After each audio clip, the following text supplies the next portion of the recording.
Thanks for staying with us. Still reviewing Punch. What's the story? Okay, let me take port rehabilitation delayed despite $700 million loan. So they said despite securing a $700 million loan from for the rehabilitation of the Apapa and Tinkan Island ports in Lagos, the federal government has yet to commence work on these two major seaports. So in April, the paper had reported that Nigerian Ports Authority secured a $700 million loan from Citibank for the rehabilitation of, the above-mentioned ports. The loan was funded by the UK Export Finance and Export Credit Agency. They also said MPA had also, opened discussions with another funding agency to finance the upgrading of eastern ports, that's including Calabar, Warri, Onne, and Rivers ports, as well as the reconstruction of Escravos breakwater. And at the time, the then managing director of MPA, Mohammed Bello Koko, said that the mandate letter will be sent to the Debt Management Office for final review and approval. Anyway, to cut the long story short, is despite the loan that they have received, nothing is being done yet. No rehabilitation work has taken off yet, and so we're hoping that after this is being read out in the news, maybe we would be hearing from MPA or federal government why work hasn't commenced. Okay, so I have a human interest story and it's a femicide story. So this young man, known as Ajayi, has been caught, arrested. Oluwatimileyin Ajayi has been arrested for killing his girlfriend and dismembering her body. At the time, he was found throwing a bag into a river, and he was found forced to retrieve the bag, and the head of the girl was found fresh in that bag.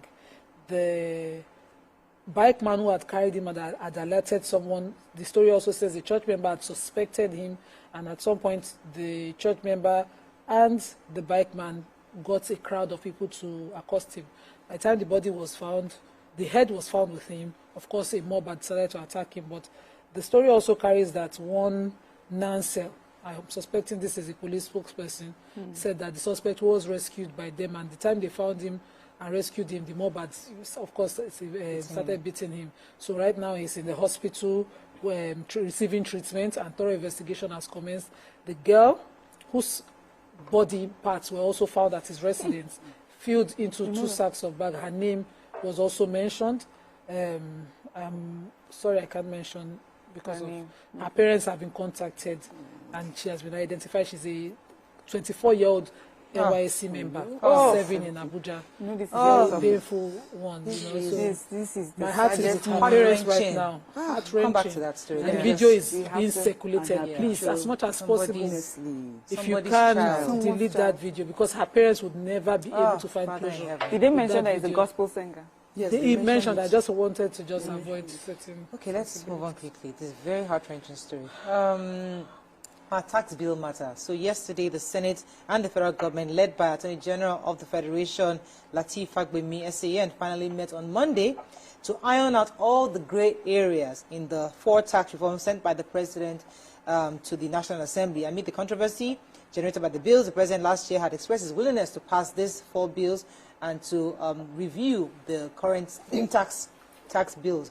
So the 2 teams met on Monday, and now they came out and they said that, emerging from the meeting, Senator Umaru said that there will be a public hearing afterwards very soon, just to reiterate what was agreed. However, the chairman of FIRS himself was saying that all the issues, that's Zach Adedeji, was saying that all the issues that were the contentious issues have been ironed out, and things so far, everything is smooth, and they believe that after the public hearing, all the various stakeholders would be able to come to an agreement. We want this thing to be passed as soon as possible so that we can actually begin to benefit from the dividends of this new reform. Okay, moving on quickly now to Daily Sun. PDP crisis worsens as protests rock party secretariat over secretaryship. Why National Grid will continue to collapse, says Minister. Clark accuses governors of manipulating legislative processes and stifling local government autonomy. Waivers, National Assembly panel probes 4 trillion naira revenue shortfall. Jubilation in Lagos Assembly as Obasa's impeachment. Osho confirms arrest of over 100 suspected terrorists. and Zamfara. NAF makes U-turn, probes accidental air strikes on civilians. Okay, which story are we taking? Okay, so let me quickly address the Minister for Power, who was before the House yesterday, the Senate Committee on Power for the 2025 Budget Defense, and he addressed why we've been having these grid collapses. He said that until, that's in his words, the national grid will continue to collapse until insecurity in the north is addressed to make way for repairs of the Ugwachi-Bauchi-Makurdi line, according to the minister. This, for me, is such as an indictment of the executive from the executive, unnecessary. If you think that had to be done, memo the president and get the right necessary security that you need to go and fix it and maybe man it. That could be happening, but he owes us the responsibility to tell us what the issue is. But you know this, we've been skirting around what is the problem. This now he's telling you the core issue. No, he didn't tell us. He's telling us that he indicted. Indicted part of his principal. No, it's not necessary. How many memos has his principal gotten on this particular? We don't know. What if now he's telling the Senate as if the Senate can't provide the security he needs? No? It's a conversation. It's an interesting conversation. But I also know that Nigerians are constantly asking, "Tell us where is the loophole, or where the clog is." They even ask if there's an alternative. But he has been mentioning the fact that it's the insecurity that is stopping him from fixing all of those things. So federal government should fix that. They should do something about it. Another story. Yeah, so I have the 100. The Osun states. The Osun confirms arrest for over 100 suspected. And they said the Osun State has confirmed the arrest of over 100 suspected terrorists who stormed the state for alleged bomb-making training. They said they got a place and they started trying to start making bombs and all of that. But they were apprehended. The reason why they caught them was because the immigration service that caught them. They said they didn't have traveling documents, and that was what made them got them caught. They said the security source said that suspects were arrested and taken away for immigration officers. They said the state commissioner, Kolapo Alimi, said the suspects have taken normal steps on the matter, and that they didn't disclose it earlier because the government has been on top of, they've been proactive and have been handling the issue so far. So right now they are still at the custody of the security people. Sorry. So yesterday, Elder Statesman Chief Edwin Clark has called for the immediate suspension of the Nigerian Governors Forum, citing his deviation from his founding principles and his role in undermining the constitutional governance. In an open letter on January 13th, he described the NGF as a once noble initiative, has now become a notorious cabal. According to them, they are prioritizing political power over public service. He argued that it has since morphed into a bloc capable of challenging the federal executive and manipulating legislative process, thereby stifling local government autonomy. And many of us have discussed this over and over about how important for us to actually implement the local government autonomy. He criticized the governors for reducing state assemblies to mere extensions of their own administrative entities, saying that they're supposed to be an independent body of thought. Now, the NGF was created to serve as a bridge between the tiers of government, but right now it has become a cabal that is stifling something such as important as the local government autonomy. So, hopefully, let's see. Our final paper, let's see how much time we have. Vanguard. 21 million housing gap, 5 trillion naira needed for 2.7 million new housing annually for the next 10 years. Why we impeach Obasa, change House leadership, says Lagos lawmakers. FG raises inmates feeding to 1,125 naira per day.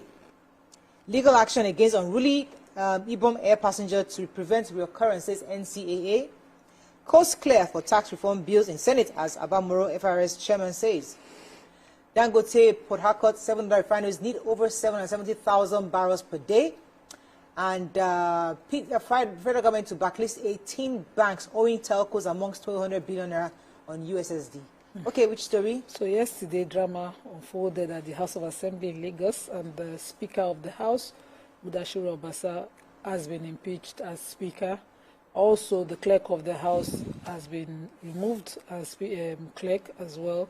And immediately, they had the Deputy Speaker, appointed into the position of Speaker, Honorable Miranda is now Speaker, as well as Fatai Mojid as Deputy Speaker. Now, they cited grounds for the removal. 32 out of all 40 members of the House voted in a voice vote.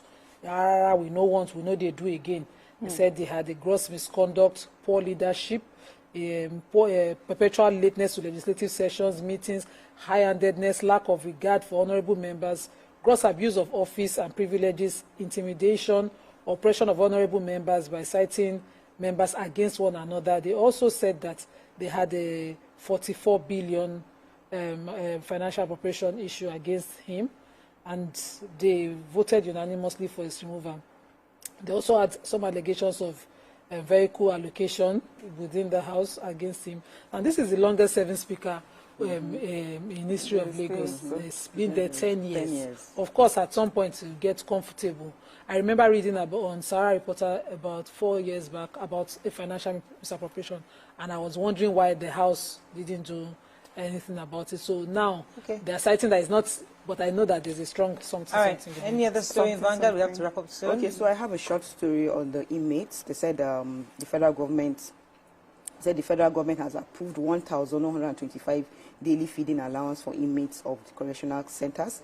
They said that before the amount that they were giving them was 750, but now it has been increased.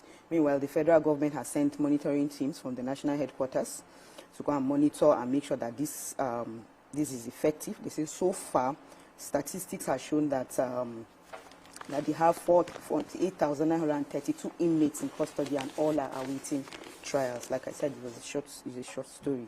Okay. All right, that's all we can take on front page review this morning. Let's go on a short break. When we come back, we want our hot topic of today. Stay with us. We'll be right back.